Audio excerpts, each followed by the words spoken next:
जय हिंद प्यारे भाई बहनों। हाँ, उत्तर प्रदेश पुलिस जो आपकी 60,244 की 17-18 को पेपर हुआ, उसके बाद पेपर लीक जहन में आया। हाँ, युवाओं में आक्रोश भी है उसको लेके, और जायज भी है। आक्रोश जायज भी है, ऐसा नहीं कि आक्रोश नाजायज है। हाँ, काफ़ी समय से इंतजार के बाद इतनी बड़ी वैकेंसी आई। उम्मीद थी, मेहनत की, और उनको ही नहीं, उनके परिवार सभी को उम्मीद थी कि हाँ भाई, अब की बार वैकेंसी अच्छी है। हाँ, वैकेंसी लाई गई और सुचारू रूप से होगी तो हमारे बच्चे सिलेक्ट होंगे। हाँ, तो इसके लिए ऐसी बात नहीं, शासन और प्रशासन ये नहीं चाहता है कि वो बिना मेहनत किए हुए जो पैसों से, जैसे कि चल रहा है कि इतने में पेपर बिका, इतने में ये है वो है, तो ये चीज़ें ऐसा नहीं है कि शासन प्रशासन चाह रहे हैं कि अगर भ्रष्ट लोग पहले से अगर पैसे दे के आएंगे तो वो क्या जनता की सेवा करेंगे। वो भ्रष्टाचार में पहले से जब संलिप्तता होगी उनकी, तो यहाँ कहाँ से वो जनता को अच्छे से, तो इसके लिए ना शासन ना प्रशासन। अगर भाई शासन प्रशासन ये नहीं चाहेगा कि हमारे यहाँ जो सिपाही की भर्ती हो उसमें पहले से करप्ट आए, जब करप्ट ही होंगे तो उनसे जनता क्या उम्मीद करेगी, शासन क्या उम्मीद करेगा कि ये सही कार्य करेंगे। तो इसलिए आक्रोश है, मान रहा हूं मैं भाई बहनों में, लेकिन कोई भी भाई बहन किसी प्रकार का गलत कदम ना उठाए। जैसा कि मैंने न्यूज़पेपर में कुछ कटिंग आ रही है, कुछ बच्चे गलत कदम उठा रहे हैं, ऐसी बात नहीं। आपके प्रदेश के मुखिया माननी जी, आप लोगों को याद है कि जैसे वैकेंसी आई थी उसके बाद आप लोगों ने विज्ञप्ति से, या हम कह रहे हैं जो मंत्रीगण, तुम्हारे विधायक या मंत्रीगणों के लेटर पैड से बच्चों ने वहां तक आवाज़ पहुंचाई, वहां तक जानकारी पहुंचाई। जैसे ही हमारे मुख्यमंत्री जी के संज्ञान में ये चीज़ें आई तो उन्होंने तत्काल प्रभाव से आप लोगों को 3 वर्ष की छूट दी। तो ऐसा नहीं है कि जैसे ये मुद्दा है तो आपके मुद्दे की सुनवाई नहीं हो, लेकिन एक प्रोसीजर है, उसके लिए जांच होगी। अगर सही है, पेपर लीक है तो पेपर लीक है, री एग्जाम कराना उसका हल नहीं है कि री एग्जाम करवा दिया, क्या गारंटी है कि अगली बार लीक नहीं होगा। तो इसलिए सबसे पहले जांच होनी चाहिए।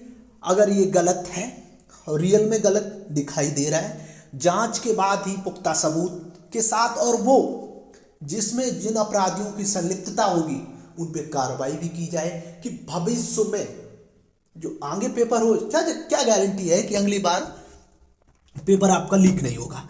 तो इसलिए आपके सूबे के मुख्यमंत्री माननीय योगी आदित्यनाथ जी ने बड़ी घोषणा कर दी है और जांच टीम की जो है कमेटी घोषित कर दी है। एक जो जांच की कमेटी बनाई है तो उससे ये भी होगा, अगर ये पेपर लीक हुआ है तो कहां से हुआ, कैसे हुआ है, और जिन लोगों ने उसमें पेपर को लीक करने में, हम कह रहे हैं, मदद या खुद संलिप्त रहे हैं, उन पर सब पे कार्रवाई होनी चाहिए। जो भविष्य में हमारे भाई बहन मेहनत करके आगे बढ़ना चाह रहे हैं उनका हक मारने के लिए, तो इसलिए आप लोग विश्वास रखिएगा कि आप लोगों के साथ अन्याय नहीं होगा। सिर्फ थोड़ी, अगर आपको भी इस विभाग में आना है तो धैर्य धारण करना होगा, धैर्यता, संयम। तो इसलिए आप लोग देख रहे हैं ये हमारी स्क्रीन पर, हाँ, जैसा कि हाँ कि घोषणा कर दी गई है, जांच टीम बन गई है, और हाँ, बहुत जल्द से जल्द आप लोगों को अच्छी खबर सुनने को मिलेगी कि ये क्या है, किस किस शिफ्ट का पेपर लीक हुआ है, और जिन शिफ्ट का पेपर लीक हुआ है जांच में पाया जाएगा उन्हीं शिफ्ट की परीक्षा कराई जाने की अधिक से अधिक संभावना है। क्योंकि जब सन 2019 की वैकेंसी आई थी 41,520, उसमें भी एक शिफ्ट का पेपर लीक हुआ था, उसे कैंसिल करके री एग्जाम करवाया गया। तो अब देखने की बात यह है, जब जांच में पता चले कौन कौन शिफ्टों का पेपर लीक हुआ है, तो जिन शिफ्टों का पेपर लीक हुआ होगा उन्हीं का दोबारा होगा, या सभी शिफ्टों का, तो ये तो जांच के बाद ही कहा जा सकता है।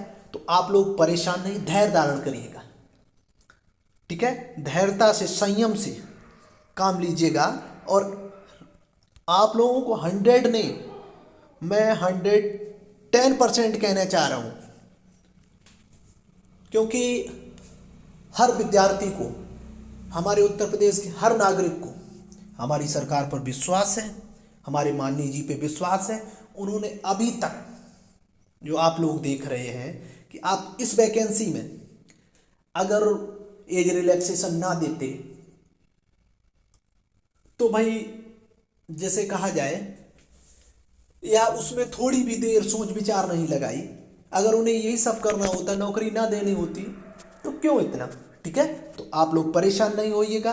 और ये देख लीजिएगा, आपके न्यूज़ 24 की कटिंग है कि जांच कमेटी की बैठक हो चुकी है, और आगे ये देखो यूपी तक, तो ये रियलिटी है। इससे पहले इसलिए मैंने ये 2 कटिंग और आप लोगों को दिखाई है कि एक सुबह कटिंग वायरल हो रही थी, उसमें योगी जी का फोटो लगा के किसी ने ये एडिटिंग करके भेजा था कि वो क्या नाम, आदेश हो गए हैं, आदेश दे दिए हैं ये मुख्यमंत्री ने भर्ती बोर्ड को कि री एग्जाम कराया जाए। तो वो बिल्कुल फेक न्यूज़ था।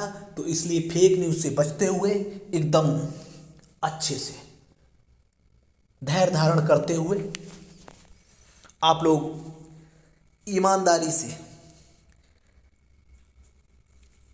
जिससे कि बहुत लोग अराजक तत्व भी बीच में आएंगे, उनसे हटते हुए, जैसे आपकी काफ़ी संस्थाएं हैं वो मुहिम चला भी रही हैं, पदयात्रा वगैरह, तो बिल्कुल सपोर्ट करिएगा।